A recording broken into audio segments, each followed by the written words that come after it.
El Niño tem causado sérios danos à produção do trigo no Rio Grande do Sul. Os produtores vêm enfrentando dificuldades no manejo das doenças e a previsão é a diminuição na produção e comprometimento da qualidade dos grãos. Só em Passo Fundo, no Rio Grande do Sul, o acumulado de chuvas entre junho e setembro chegou aos 992,6 milímetros e quase metade do acumulado choveu no mês de setembro, período crítico para a cultura. Juliano de Souza Carmo, produtor que cultiva 50 hectares de trigo em Pontão, está preocupado com a safra deste ano, após 2 anos de boas colheitas. Olha, as dificuldades que nós tivemos aqui, que de enfrentamento foi desde o início do plantio, ocorreu tranquilo, depois veio as chuvas, como normal, mas depois começou a haver excesso de chuva na hora de aplicação de defensivos, que dificultou também o controle das doenças. As doenças que visualmente a gente consegue já ver de problemas assim que não via dos últimos anos ocorrendo, era a brusone, e agora tem a bacteriose e um pouco de fusariose. A gibberella tem bastante danos, a gente vê visualmente no grão ali, nos próprios cachos ali da semente, e também a parte daí da bacteriose, que é uma coisa que nos assustou porque a gente não esperava que ia ser tanto excesso de chuva nesse momento. Olha, nas expectativas dos últimos anos a gente tem colhido na faixa de 70, 80, até quase 90, mas dependendo desse ano, como deu bastante doença, acreditamos que ela vai cair um pouquinho abaixo do que a gente espera, na caixa de 65 por aí. Entre as principais preocupações dos agricultores está a gibberella. Segundo Alexandre Novick, coordenador técnico da Cotrijal, o clima desfavorável é o principal fator que contribui para o desenvolvimento dessas doenças. O que nós temos observado nesse ano a campo? É um ano, uma safra de trigo totalmente diferente do que nós tivemos na safra passada. A condição do tempo nesse ano, ela está favorecendo aí muito as doenças, né? Então, no início do estabelecimento, em algumas cultivares mais sensíveis, nós tivemos a predominância da doença oídio, né? Então, logo do seu estabelecimento, ali no início do perfilhamento, pois nós tivemos também uma condição do tempo um pouco mais seco, com menos precipitação e temperatura menos, favoreceu essa doença. Após alguns dias, a gente também teve condição para desenvolvimento de ferrugem, né, com o retorno da chuva, e também condição aí para o desenvolvimento das manchas foliares, né, principalmente a mancha amarela. A partir daí, agora nos últimos dias, como nós já estamos aí com a grande maioria das áreas no processo de formação de espigas, florescimento e algumas já um pouco mais adiantadas, nós tivemos também a coincidência do período mais chuvoso, né, com a floração do trigo. Principalmente a nossa região aqui, mais próximo de Não Metoque, aí sentido Cruz Alta, né? E aí, como consequência disso, nós tivemos essa associação climática do excesso de chuva, né? Muitos dias nublado, muitos dias com precipitação, coincidindo com o período de espigamento e floração. E com isso nós tivemos aí uma condição para uma alta severidade da doença gibberella, que é a principal doença de espiga da nossa cultura. Não só a gibberella, mas também tivemos em alguns casos na região mais quente a presença também da brusone. E a brusone também é uma doença de espiga, né, que pode comprometer o desenvolvimento dos grãos e perda de produtividade. Mas a predominância da gibberella nessa safra ela está bastante grande, né? E é uma preocupação, né, nossa como técnicos, né? Pois essa é uma doença, como eu falei, que ela poderá então vir aí a prejudicar a formação dos grãos, né? Formação das sementes em áreas de sementes, com isso reduzindo a produtividade e também a qualidade desses grãos. O pesquisador Erlei Melo Reis explica que a gibberella depende da coincidência de 3 fatores para se desenvolver, e os danos na produtividade podem chegar a até 40%. Essa doença é causada por um fungo chamado Fusarium graminearum.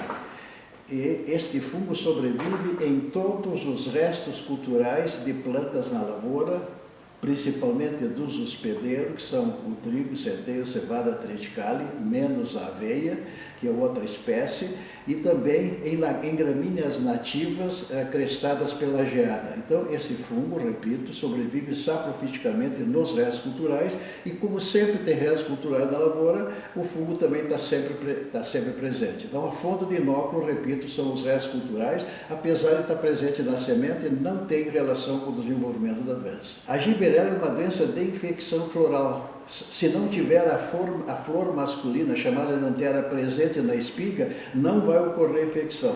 Ou, em outras palavras, a giberela não ataca tecidos verdes, só a antera, que é o órgão masculino.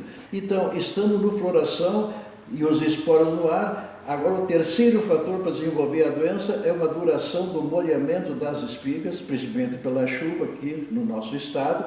Então vai dar tempo para que os esporos depositados nessa flor masculina penetrem, então destruam o grão em sua formação. Só na quantidade da produção, o dano quantitativo pode chegar a 40% numa variedade suscetível e num ano com frequência de chuvas muito grande pós-floração.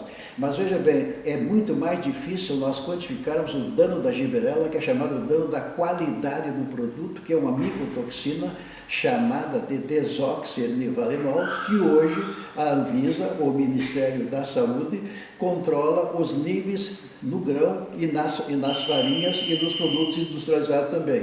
Então hoje, devido a esse cuidado da presença ou não desse contaminante, nós não conseguimos estimar o dano, por exemplo, expressar em reais. No entanto, o manejo da giberela por meio do uso de fungicidas pode ser eficaz, desde que seja feito de forma adequada, com o uso de tecnologia de aplicação e levando em consideração o momento certo. Novas moléculas foram descobertas, que são as carboxamidas, hoje a última geração, e tem algumas das carboxamidas que hoje são os produtos a serem batidos, são os fungicidas mais eficientes para a giberela. Então houve uma evolução dos benzimidazóis, dos triazóis e hoje as carboxamidas, principalmente um grupo chamado adepidina, que são os mais potentes para a giberela. O controle eficiente para o agricultor cobrir as suas despesas deve ser superior a 80%, o que é um desafio para a giberela. Então não adianta hoje eu ter um produto eficiente, como essa carboxamida, se nós não soubermos o momento da aplicação. A aplicação de fungicidas eficiente para o controle da giberela deve ser feita após o início da floração. Você tem que pensar na dose desse produto, usar um espalhante adesivo, porque a espiga é um alvo semelhante a um cilindro na vertical, portanto não são as mesmas pontas ou bicos do pulverizador que atinge facilmente uma folha que vai atingir a espiga em todas as suas laterais. Então hoje tem bicos especiais para isso, para melhorar a cobertura da espiga, que chamam então os DeFi 3D, bicos especiais para controlar a giberela no trigo. Finalmente, seria então agora a velocidade do deslocamento do trator ou do pulverizador na lavoura. Mesmo usando esse bico DeFi 3D, que é o melhor para a deposição na espiga, se o trator deslocar-se a mais de 10 km por hora, pelo impacto, vamos aplicar essa pulverização só de um lado da espiga. E vejam bem, as anteras estão presentes ao redor de toda a espiga. Então eu fiz a primeira aplicação e se tiver a espiga verde ainda 15 dias depois, e se houver uma previsão de uma nova chuva, deveria ser feita uma segunda aplicação. Porque, vejam bem, tem 3 tipos de antera na espiga de trigo. Uma que nunca sai para fora, não vai ser alvo da giberela, uma que sai para fora e cai, que o agricultor vê com facilidade, diz que o trigo está na floração, e uma que sai só a pontinha para fora e vai ficar até a colheita. Este é um lugar que deve ser protegido pelo fungicida, na primeira ou, se necessário, na segunda aplicação. A pesquisa avançou significativamente nos últimos anos, e o uso de variedades de trigo resistentes à giberela em anos como este, em que o El Niño está afetando as condições climáticas, pode reduzir consideravelmente os riscos, tornando possível a produção de trigo mesmo em anos adversos. Existem aí diversos materiais com maiores níveis de resistência para a giberela. O produtor ele pode buscar isso nos portfólios, né? Nós mesmos temos um portfólio assim, robusto de opções para que o produtor consiga identificar quais são as suas necessidades. E o melhoramento vem sempre trabalhando aí com um grande número de linhagens, testes em condições controladas, teste em estufas, testes a campos, para se identificar quais são as linhagens que têm maior nível de resistência, tanto para a infecção do fungo, também tentando encontrar aquelas linhagens que têm menor capacidade de concentração dessa micotoxina no grão também. É uma doença difícil, é uma genética complexa.